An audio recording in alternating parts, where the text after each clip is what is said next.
Hi everybody, I'm Garrett Bettis. I'm doing Peachtree Case A. First we're looking at, is the T-bond risk really free and why is it independent of the economy? Starting with, is a T-bond risk free? Yes, it's default risk free, but does not include inflation risk or reinvest risk. And the reason why it's independent of the economy is because with being default risk in any situation of a boom or a recession, you get a return in this case of 8%. The next question is, based only on the expected returns, which of the potential investments appears best? Looking at the expected rate of return for the T-bond, TCO, Gold Hill, and S&P 500, we want to look at who has the highest rate of return, and in this case the S&P 500, which is the highest at 15%. Next question is the standard deviation or the coefficient of variation the better measure? First we want to look at what these two measure.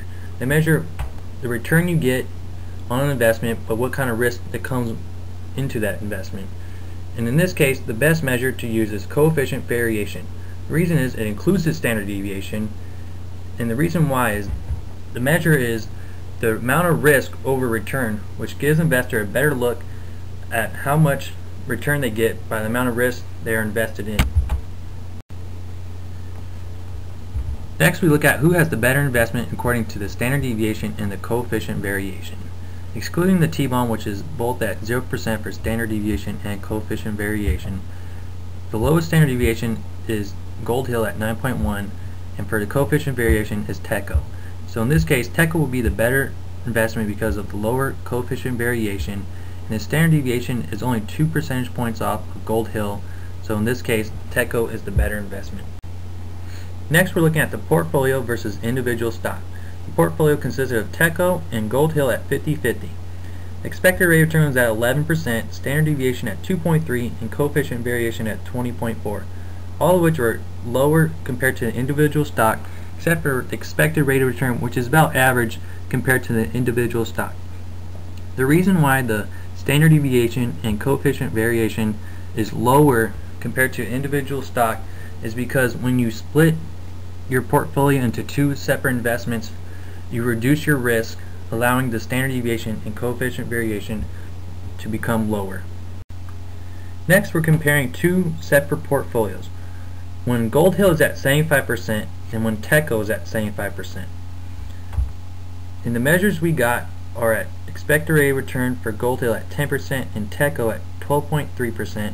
So in this case, TECO at 75% has a greater expected rate of return.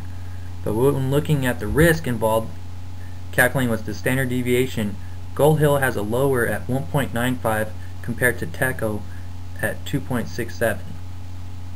But the better decision to go with is at TECO at 75% because the risk is only about 0.5 difference when the expected rate of return is about 2.3 of a difference. So TECO at 75% investment with Gold Hill at 25% investment is considered the better choice to go with. Here we are comparing two portfolios, the Gold Hill and TECO versus TECO and the S&P 500. We wanted to do so to see if risk is being reduced by diversifying our portfolio. In both cases we are. But now let's see which portfolio is best to choose. I would go with the TECO and S&P 500 because the risk, which is only 3% higher compared to Gold Hill and TECO, but their expected rate of return is also 3% higher. So in this case I would go with TECO and S&P 500 because of the rate of return you get compared with the risk you go with in the investment. Next we wanted to calculate beta. In order to find this, we had to compare each individual stock to the market. First we had the T-bond, which is at 0, TECO at 0.69, and Gold Hill at -0.48. Next we're looking at the security market line. This helps show us when beta increases the rate of return we get for each of the beta. I was able to solve this by using the CAPM formula. Starting with beta at 0, we get a rate of return at 8%, and as we increase our beta to 0.6, we get a rate of return at 13.5%, and when beta is equal to the market, we get a rate of return of 17 0% return.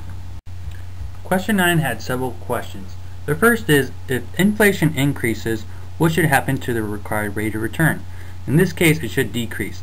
The reason is, inflation decreases your money value, so your required rate of return should decrease. The next is, if risk premium increases, what happens to the required rate of return? In this case, the required rate of return should increase. This is due to the CAPM formula. Also, the last question is, if beta increases, what happens to the required rate of return? This also increases due to the CAPM formula. Here are some questions regarding the efficient market hypothesis. Does EMH apply to real assets? Yes, if the company were to purchase equipment, it can change cash flows, and investors would have to reevaluate the company. Next question is, does EMH impact corporate financing decisions? Yes, because top executives should strive for high revenue and cutting expenses to help show growth, which would increase the company's value. Last is, should Jake be concerned about EMH when adding security analysts? Not so much. Jake should encourage his security analysts to keep reevaluating companies and to see if companies are fairly priced. What happens if TECO's long-term debt ratio decreases further into the future? With lower debt or nearly zero debt, your risk becomes lower. And with lower risk, you get lower returns. And because of that, beta should become lower or stays near at 0.6. This concludes the Peachtree Case A report.